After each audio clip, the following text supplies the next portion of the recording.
I'm tapped into the World Cup. I'm tapped into Argentina as they're trying to do something that only two teams have ever done before. That's win back-to-back World Cups. Italy did it in 1934 and 38, and then Brazil in 1958 and 62. Now you have La Albiceleste now trying that title defense in Kansas City this evening against Algeria. All the attention, of course, will be on what kind of heroics Messi can draw up. But you look at Group J, and certainly pretty favorable according to the odds of FanDuel.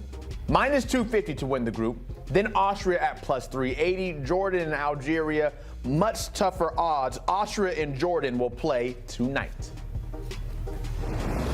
That game is at midnight Eastern. I won't be up that late. Lisa Carlin, though, is up early with us this morning to get ready for the day of all the action in the World Cup. And let's begin with Argentina, Lisa, who have won their last three major tournaments they've played in. But repeating, as I mentioned, is not something we've really seen too often at the World Cup. Can you handicap for me their chances of repeating? Yeah, I mean, the chance is always there. You look at this Argentina squad on paper, and comparatively to the last World Cup in 2022 in Qatar, 17 of the players are the same from the 26 that won just 4 years ago. So you think the odds are pretty good. The players, they've been here before. They understand what it takes. They also have a target on their back. And when you're a nation that is looking to win a World Cup for your star player, the GOAT, Messi, which is exactly what Argentina was doing 4 years ago, you have that internal passion and drive as well. Things have changed a little bit for Argentina now because of some of the changes in their roster. The biggest one being Angel Di Maria, no longer on this squad. He announced his retirement from the international game. So he is a key factor in a missing piece for Argentina that they did have in Qatar in 2022. But that is just one of the 11 players that started the final 4 years ago against France. That is different. Otherwise, it's the same winning championship team that Argentina rolls out tonight. The same Messi, who is now 38 years old, so obviously father time adding to him as we get to this rendition of the World Cup. Does it feel like this is his last ride with Argentina?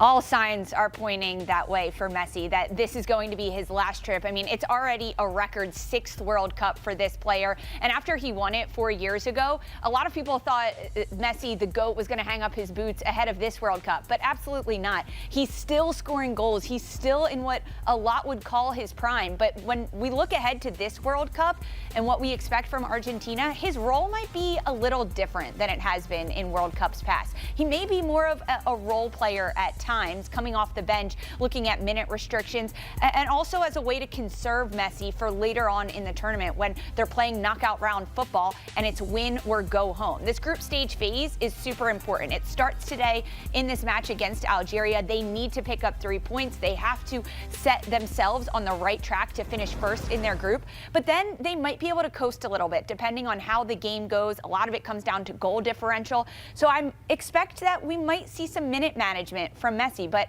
anytime he steps on the pitch, you're going to get magic. You're going to get something that you haven't seen before. He encourages the players around him to play with so much freedom and confidence. It's an absolute game changer for Argentina to have Messi on the pitch. Obviously, all the attention will go towards Messi despite his age right now, but it is not just him on the roster that's a star player. Who else should folks be aware of when they look at Argentina? Oh, there's plenty of players to look at for Argentina, specifically the core in the midfield with De Paul and Enzo Fernandez and McAllister. These are 3 players that started the final in the World Cup 2022 against France, and they have just continued to play together. It's almost a band of brothers with that trio. They are so in sync and on the same page, interchanging, reading each other's movements, moving forward. So you have to watch them. Up top, Lautaro Martinez, who in Serie A this past year, he led the goal scoring with 17 goals at Inter Milan. He is so key for how Argentina want to attack, moving forward, creating space.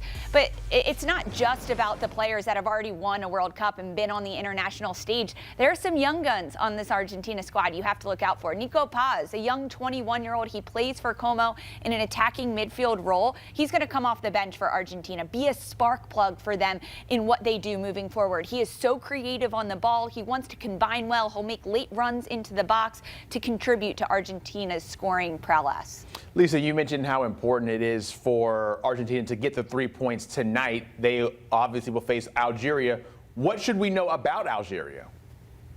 Yeah, there's plenty to know about this nation. It's their first time back in a World Cup since 2014, but don't sleep on this team because in 2014 they made it all the way to the round of 16. They're two-time African champions.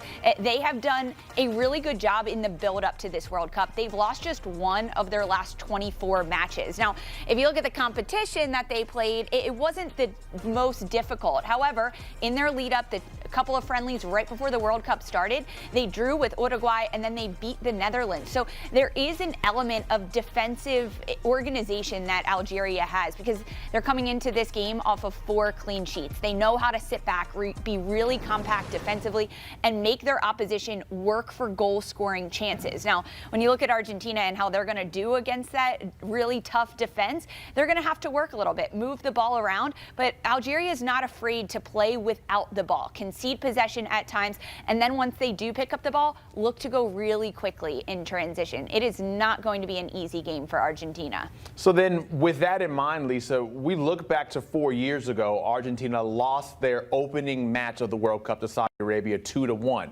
I say that to then kind of remind the people as you look towards tonight, what happens then? Is it a win, loss, or draw for Argentina?